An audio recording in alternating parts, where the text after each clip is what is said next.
Nurse আসার পরেই সে তার নিজের কাজে লেগে যায়। আর এদিকে ছেলেটি বারবার তাকে জিজ্ঞেস করার পরেও সে কোনো উত্তর দেয় না। তখন ছেলেটি কাছে এসে বলে, ম্যাডাম আমি আপনাকে বারবার ডাকার পরেও কেন আপনি আমার সাথে কথা বলছেন না? চলুন আমাকে দরজা খুলে দিন, আমার বাবা মা আমার জন্য বাইরে অপেক্ষা করছে।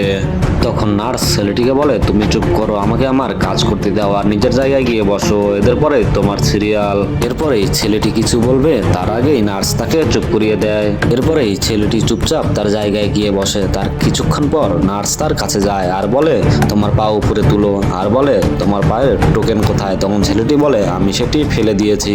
এরপরে নার্স সেই টোকেনটি তুলে ছেলেটির পায়ে লাগাতে চায়। তখন ছেলেটি বলে, ম্যাডাম এটা আপনি কি করছেন? এটা তো মৃত মানুষকে লাগায়, তাহলে এটা আপনি আমার পায়ে লাগাচ্ছেন কেন? তখন ম্যাডাম বলে, তুমি মানোই বা না মানো, তুমি মারা গেছো। এটা শুনে ছেলেটি ঘাবড়ে যায় আর বলে, আমি পাগল যে কিনা এতক্ষণ ধরে আপনার বকবকানি শুনছি।